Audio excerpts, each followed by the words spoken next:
ब्रह्मा गुरु विष्णु गुरुदेव महेश्वर गुरु साक्षात पार ब्रह्म तस्मै से गुरुदेव नमः। नीलकंठ एक बच्चा होता है, बहुत ही धार्मिक लाइन का, बहुत ही आध्यात्मिक ज्ञान। और वो बच्चा जो है ना, उसको वो किसी का दुख नहीं देख सकता था। गांव वाले तांत्रिक विद्याओं से, तांत्रिकों से बड़े दुखी थे जो ने। तो वो जो है ना, उसके पास पहुंचा जो ने, कह रहा, बोले महात्मा जी, बोले मेरी ये समस्या हल करनी है, बोले मेरे को भगवान से बोले मिलना है और आप ही मतलब मिला सकते हो।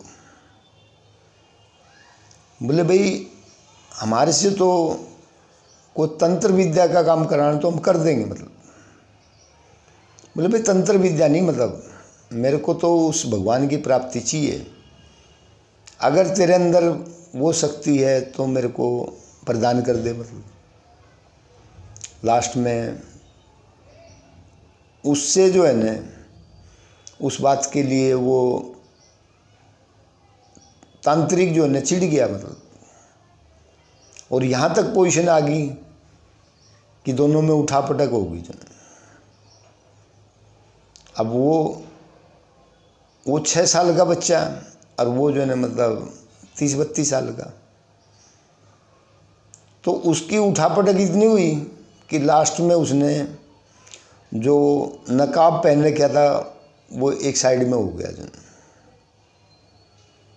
आखिरी में वो अपनी जो पोजीशन में था वो आ गया। मतलब बोले भाई तुम तांत्रिक विद्या का कोई भलाई का काम करना, मतलब तुम बुराई का किसी के ऊपर मतलब कुछ छोड़ देता है, किसी पे कुछ छोड़ देता है।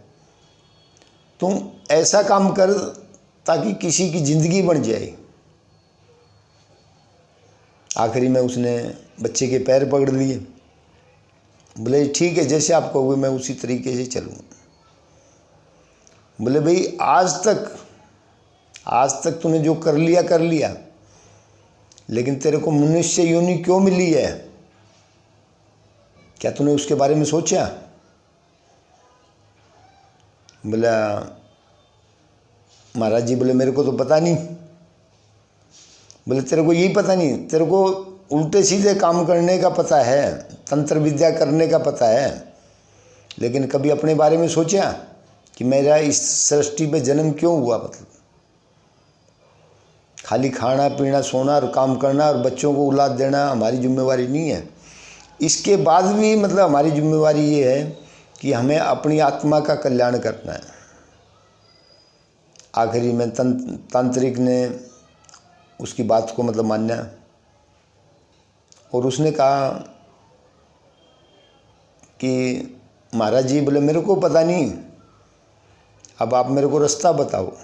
बोले बच्चा, मैंने आपको बता दिया कि आत्मा का कल्याण करो, इससे बढ़िया कुछ नहीं है। मतलब जो आपको मनुष्य में जो मिली है इस संसार में, जो बार बार जन्म लेते हो, मरते हो, पैदा होते हो और फिर जन्म लेते हो, अपनी आत्मा के कल्याण के बारे में सोचो कि अपनी आत्मा का कल्याण कैसे होगा।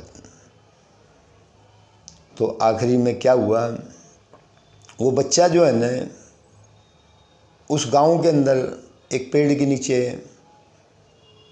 भगवान के ध्यान में बैठ गया। जब तो सामने पुजारी था, वो आया। बोले बच्चा, यहाँ रात को शेर आता है, वो तेरे को खा जाएगा। बोले पंडित जी, खाना तो है एक न एक दिन, मतलब ये नहीं खाएगा तो 84 का चक्कर खाएगा। मतलब तो आखिरी में क्या हुआ, पंडित जी ने सोचा भाई बच्चा मानेगा नहीं, मतलब और शेर खाए बगैर मानेगा नहीं। तो क्या हुआ, उसके साइड में खिड़की खुलती थी, पेड़ की साइड में पंडित जी के मंदिर की। तो उसने उसमें से खिड़की इसी में देखता है कि रात को शेर आया, खूब जोर से मतलब चिंगाड़ रहा था, खूब जोर से मतलब उछल रहा, कूद रहा था। और उसने नीलकंठ ने जो ने कहा, बच्चे ने, नीलकंठ ने, कि शांतम भाव जो ने, तो शेर जो है न शांत हो गया। उन्हें खड़े हो गए, उसने अपने दोनों पैर से नमस्कार किया, लेट के नमस्कार किया, कई तरह के नमस्कार किए, सीधा होके नमस्कार किया।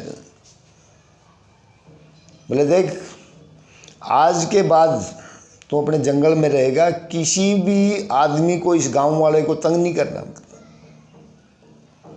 और जा तेरा अब उद्धार हो गया, मतलब तो दोबारा जो है तेरे को योनि नहीं मिलेगी। उसके बाद में सवेरे पंडित जी पहुँचे। पंडित जी ने नीलकंठ के पैर पकड़ लिए। पैर पकड़ने के बाद में क्या हुआ, बोला पंडित जी देखो मैं तो एक छोटा बच्चा हूँ, मेरे को तो इतना ज्ञान है नहीं। बोला नहीं नीलकंठ, आपको सब कुछ ज्ञान है। जब आपने शेर को बोले इस संसार के भौके सागर से पार उतार दिया, तो आप मेरे को भी उतार सकते हो। बोले आखिरी में उसको एक लोहे का छल्ला दिया गोल सा, और एक लकड़ी दी, डंडा दिया लकड़ी का। बोले जा ये नदी है, इसमें जो है न इसको डाल दे, मतलब लकड़ी को इसमें डाल दे। उन्होंने क्या करा, पहले छल्ले को पानी में डाल दिया तो डूब गया। फिर उसमें लकड़ी डाली, जो ने लकड़ी डाली तो वो जो है न वो तैरगी, पार कर गई, मतलब। तो इसी तरह उसने उसको समझाया कि हमारी आत्मा जो है न अगर उस परमात्मा से जुड़ जाती है,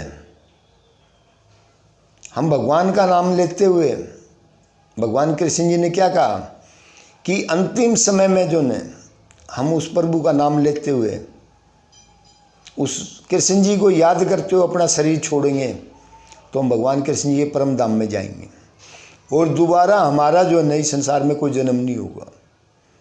और इसी तरह जो ने नीलकंठ ने क्या कहा कि जो लोहा, आप और हम हैं लोहा, और वो लकड़ी है भगवान। अगर लोहा भगवान से जुड़ जाएगा, या अगर हमारी आत्मा उस परमात्मा से, परमात्मा में विलीन हो जाएगी, तो हम बार बार जन्म नहीं ले सकते, और हमारा इस 84 के चक्कर से छुटकारा हो जाएगा, और हम जो है न इस संसार में दोबारा जन्म नहीं होगा। बोलो भगवान कृष्ण जी की जय।